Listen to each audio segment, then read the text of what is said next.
him across the line. He's going to get down here first. Look at Andrew Tate flying. Deck to deck.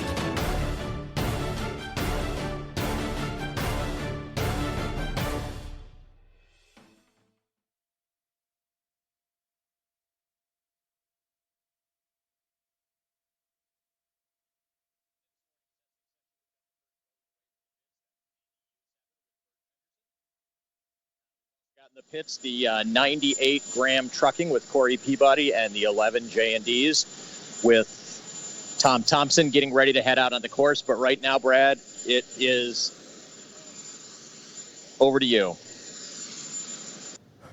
Thank you, Paul. I was just getting ready to toss it your way because we had reached the appointed hour when our course was going to be open to our H1 Unlimiteds for testing, and I wanted to find out what the story was. You beat me to it. Good job.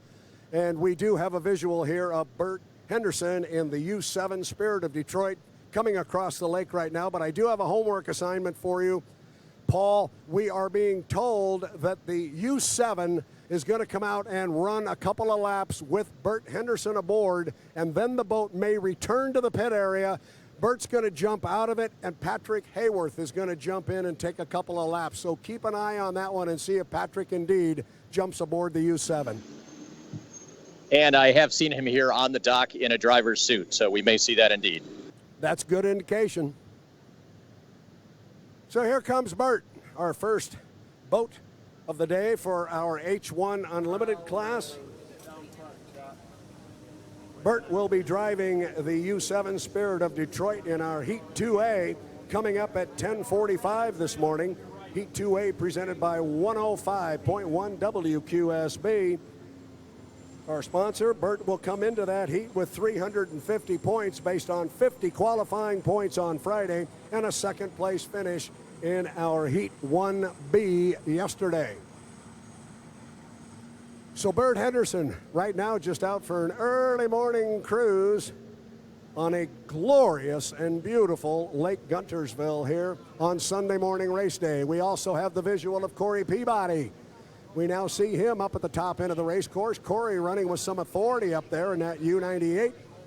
Graham Trucking American Dream.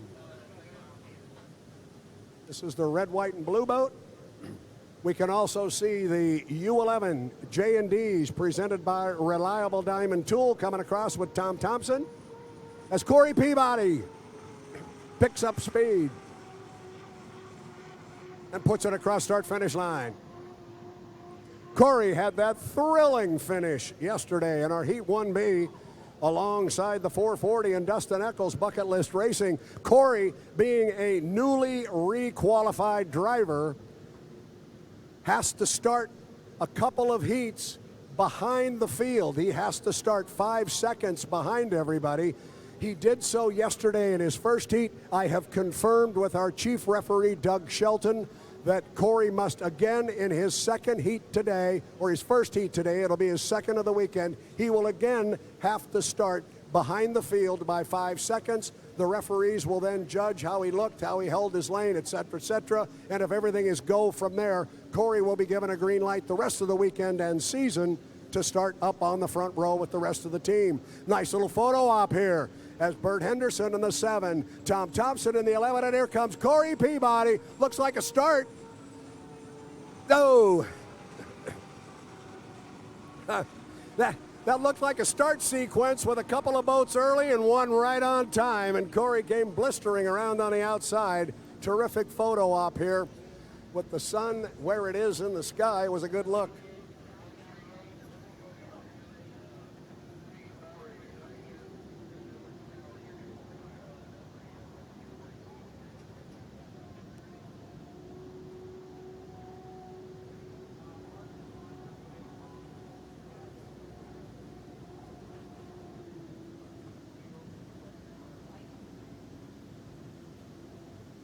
Cory Peterson took one hot lap out there. He turned it at 138 miles an hour. This is just a testing session. It's race day. You want to make sure everything is working properly. Any changes you may have made to the boat overnight, make sure they look good and strong for the rest of the weekend. And here comes Tom Thompson, Reliable Diamond Tool. They present the J&D. Boy, it's a gorgeous boat ride when you got water conditions like that. It just really looks special. Now you see Bert Henderson doing a timing mark up at the top end of the race course. He was very slow until he got to the entrance buoy up there. Then he mashed his foot in it. And watch Bert. He will come hard to the start-finish line. He mashed the gas right when he got to the entrance pin of the corner, and he's finding out how long it takes him to get from there to there. As we saw yesterday, the start is so critical. The start in our first heat, all four boats were dead even on the start-finish line, but they were back a little bit. They were about a second late. They don't want to be a second late when it comes to the final heat. And then we also saw in our Grand Prix World Racing what happens if you're a second early. You get a penalty. You want to be right on that line when the clock strikes 0. You don't always see a lot of this during testing, but Cory Peabody cutting the race course from the back stretch to the front stretch. That's a legal maneuver. And we'll be seeing more of that as we get to racing. That's part of the pre-race strategy, the race before the race.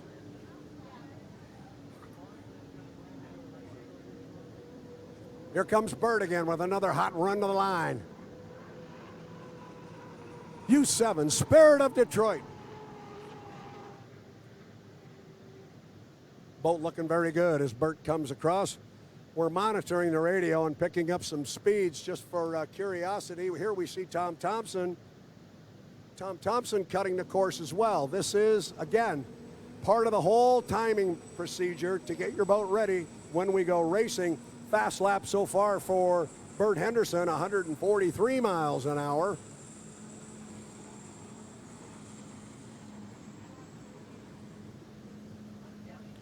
And Paul Doogie, this is when you're going to want to keep an eye on the U7. They are headed back toward the pit area, and you'll want to check and see if we get the driver swap and Patrick Hayworth to come out and take some laps and start working toward his driver qualification for 2019. And that's exactly what's happening down here. Patrick is on the dock. He's getting suited up. The crew just confirmed to me that he is going to be headed back out as soon as that boat gets back in. Very good. Thank you, Paul. Meanwhile, we still have Cory Peabody on the course in the U98. Graham Trucking presents American Dream, and no sooner do I say that, he wants to come over and see and talk to Paul Doogie. He's headed back your way. We still have Tom Thompson at the top end of the course driving the J&Ds presented by Reliable Diamond Tool. I'm going to... Well, we have a minute. It looks like none of the other boats are going to be planning on heading out right now. The 12, the 440, and the 6 are all on their trailers, and they all have the cowlings off. Very good, Paul.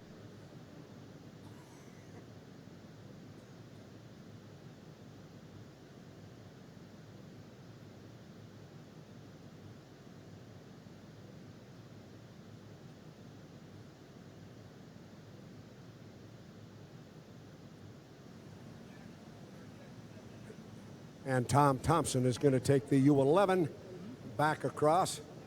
Just taking a look at some of the speeds that we recorded. They were not all complete laps because we saw boats cutting the course and working on their timing procedures. But the fastest lap that we did see out there was a 149.112 by Tom Thompson in the U11. J&D's presents a Reliable Diamond Tool.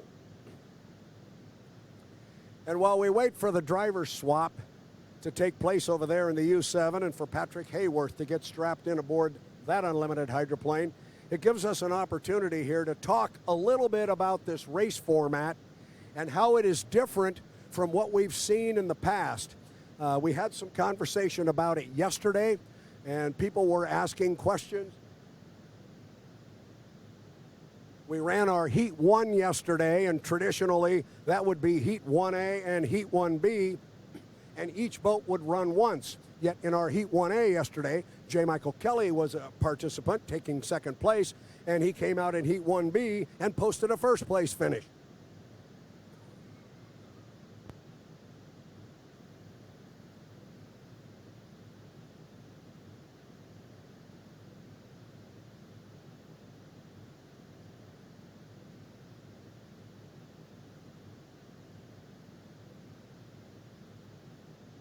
My apologies, I had to step away from the mic there for just a moment. But I mentioned that our racing format this weekend is a little bit different. Trying something new here, and it is in the interest of putting a better show on the water for you, the boat racing fans, not only here but around the country.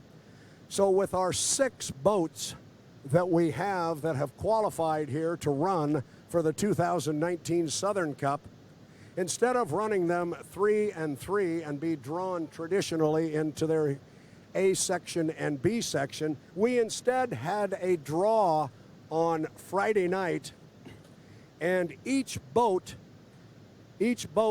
team was represented by a participant who reached into a hat and pulled out a ping pong ball. That ping pong ball had a number on it. It had a number of 1 through 6, representing the 6 boats that were here. That is actually the only draw which will take place the entire weekend. So, for example, ping pong ball number 1 was drawn out of the hat by the 440 Bucket List Racing. The U12 and J. Michael Kelly, they drew ping pong ball number 2. Jimmy Shane got number 3, and so on. The 11 got 4, the 98 got 5, and the U7 got ping pong ball number 6. Then, the way the schedule reads and the way the ping pong ball numbers come into play is in Heat 1A yesterday, the race teams that held ping pong balls number 1, 2, 3, and 4 raced in Heat 1A. In Heat 1B, we started with 5 and 6, and then ping pong ball number 1 and 2. Well, because J. Michael Kelly was ping pong ball number 2, he raced not only in the first heat, but he raced in the second heat. In the third heat, he gets to sit on the beach and catch his breath a little bit. The end result of all of this is everybody is going to run 4 times before we get to the final heat. Each boat will have to run back-to-back heats once. So J. Michael Kelly has already done that. He's going to run 4 times before the final. He's already run 2, and he's already run his back-to-back heat. Jimmy Shane, on the other hand, he ran the boat once yesterday, got a first-place finish, but now he's going to run 3 times today, and he'll have to do a back-to-back before we go to the final. It sounds a little confusing, and we'll walk through it again, but actually when you see it on paper, it's pretty simple, and quite candidly, I like the concept.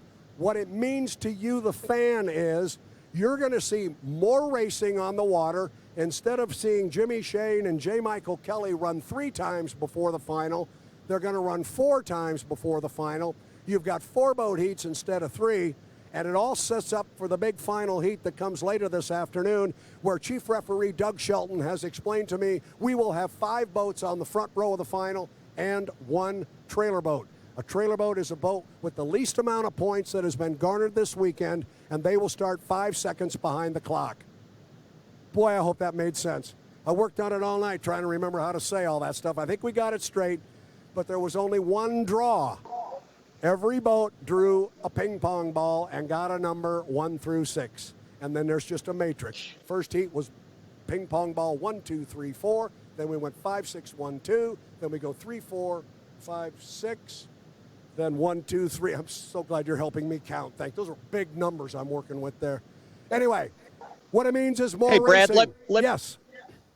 Brad, let me jump in here. I'm on the dock with Cory Peabody, who's been standing here very patiently after coming out of that hot boat. Tell me what you were doing out there on the course today, what you were trying to accomplish. We were just trying to get some timing runs and figure out where we need to be.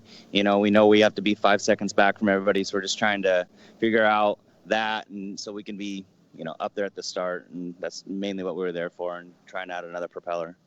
Okay, now explain to the fans why you're starting 5 seconds behind the pack. I got for my rookie status, I got 1 more heat that I have to start behind the crowd or behind the up front boats like we did yesterday, and I should be able to go anywhere I want after that.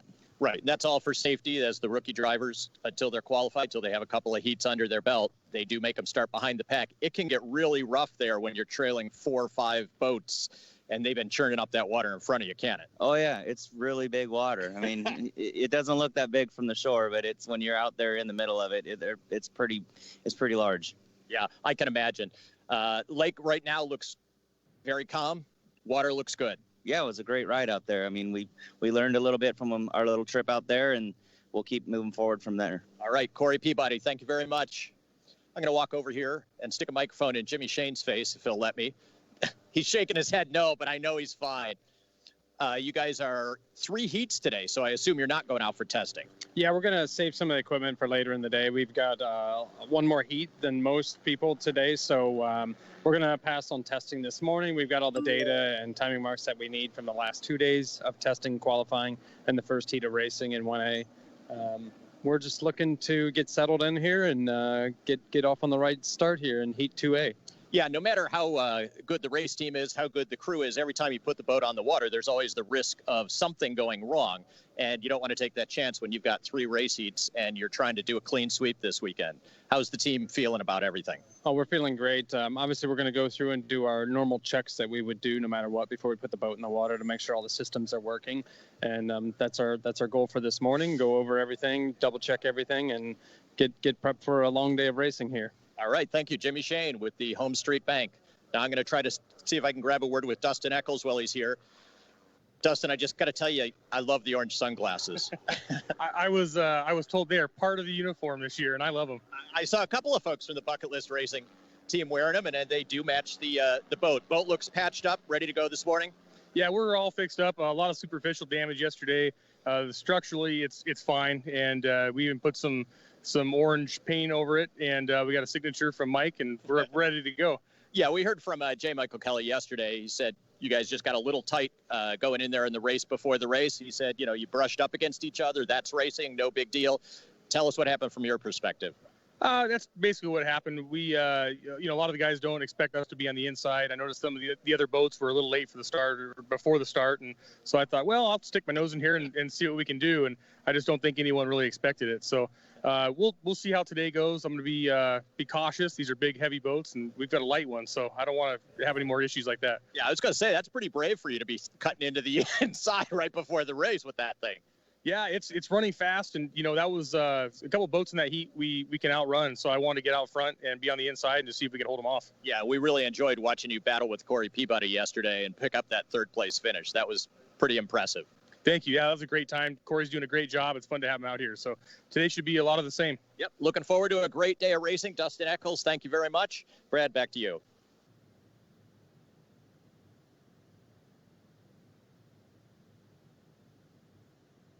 Thanks for that update from the pit area.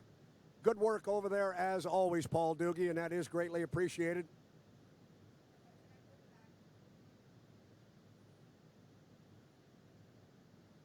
You caught me busy talking with some of our sponsors, Mr. Doogie, so I was a little not prepared there when you jumped in.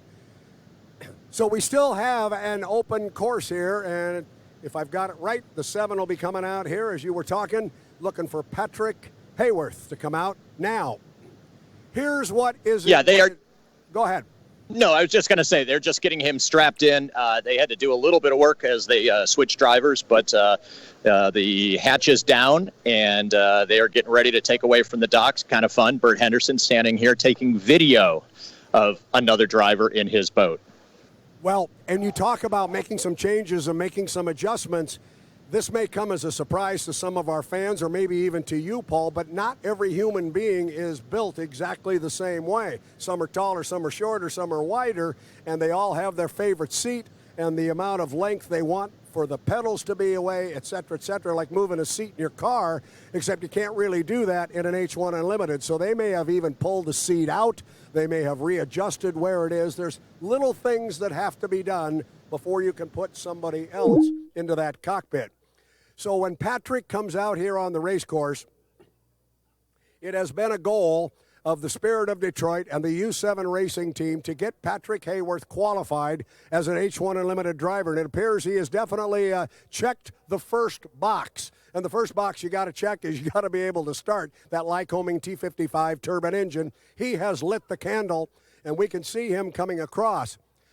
Now, the next part of the qualification process is Patrick needs to turn 15 laps in the U7 or in an unlimited hydro. So he's got to turn 15 laps, 10 of which have to be in excess of 130 miles an hour.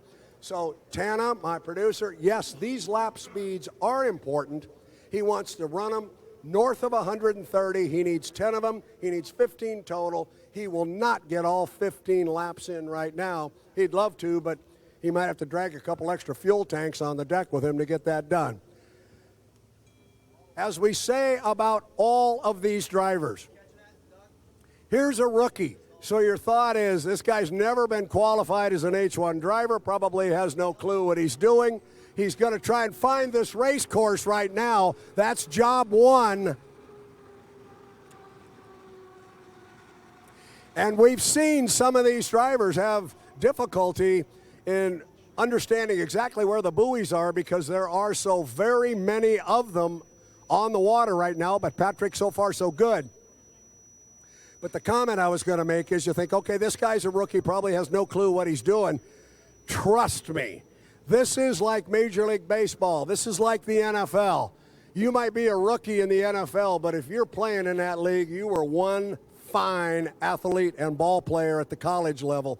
This guy in other classes of boats, he is extremely experienced and very, very proficient at driving and racing. He'll get the handle of this boat, probably has it figured out by now and says, all right, I got this. Somebody count laps because I'm going to pick him up and lay him down. He's in a very, very good boat to get qualified in. This is Patrick Hayworth.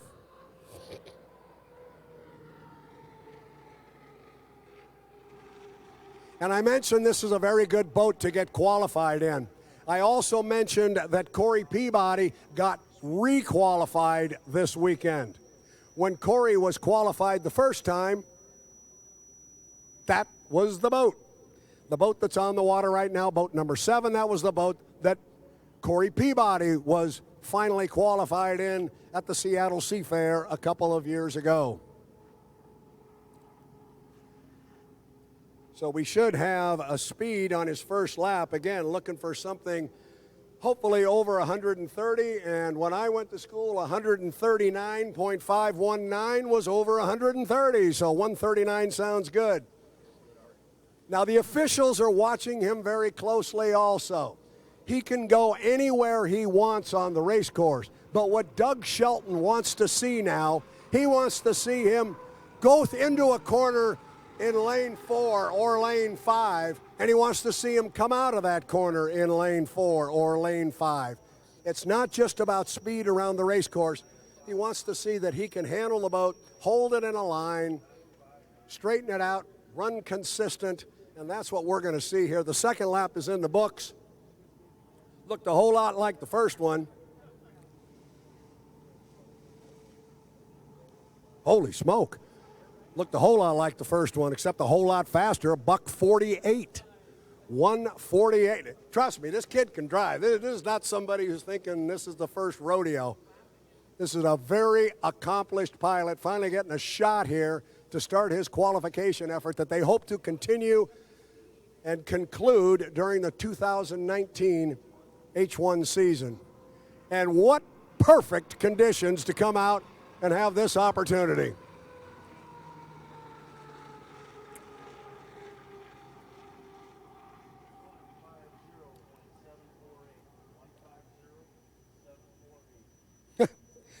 $150.748, 150.748 miles an hour. I'm going to sneak down here and grab an old friend of mine, Mr. Tim Torrance from WORX in Madison, Indiana. Well, I figured he'd come out and run a bunch of 130, 135s. He's gone 139, and now he's sniffing 150.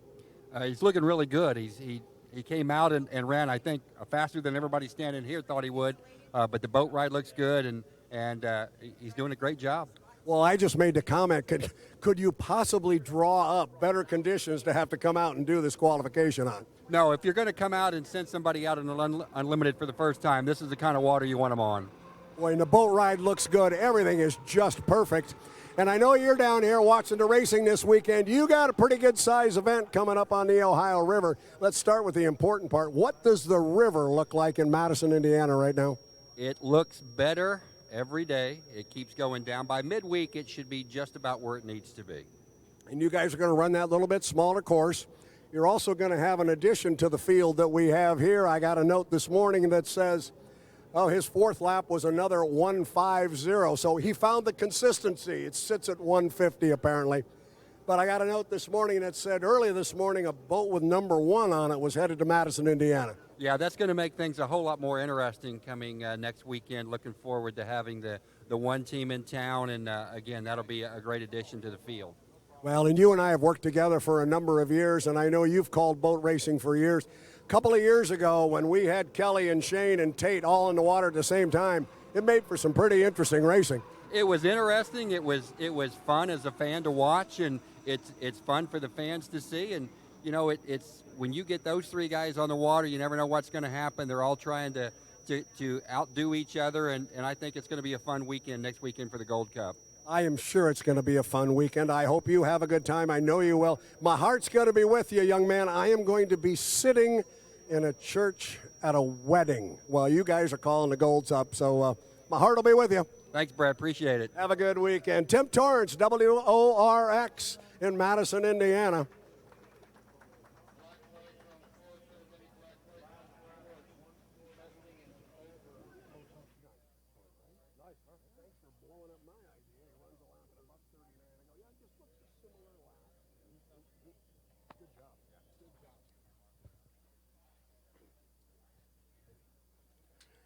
I just got handed the last lap for Patrick Hayworth. 148.843. That was lap number 5. So now my producer didn't do the math for me, so I'm going to have to try and do this in my head. He needs 15 laps. He did 5 by a quick count here. I think he needs 10 more. Thank you very much, Tana. That's awesome. And the pause in there, I was shaking hands with the crew chief and the radio man for Patrick, saying that was pretty impressive first time out. But as Tim Torrance said, if you're going to put somebody out in an H1 hydroplane for the first time, that's about as good as the conditions are going to get.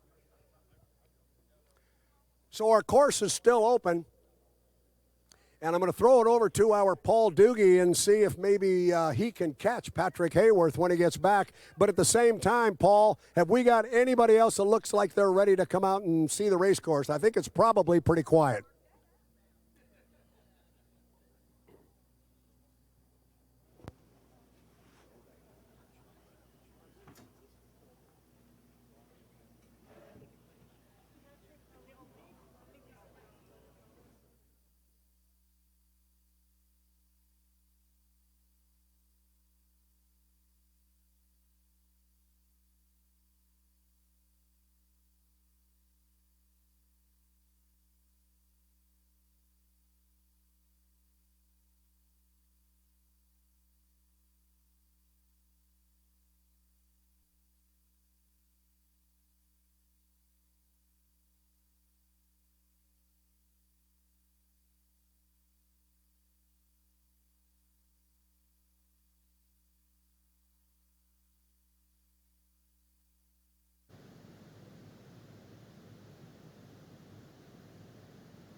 Jack with the H1 officials tells us that our test session is going to come to a close here for H1 Unlimited, and there will be no more activity on the water. However, we are also approaching the top of the hour here at 10 o'clock.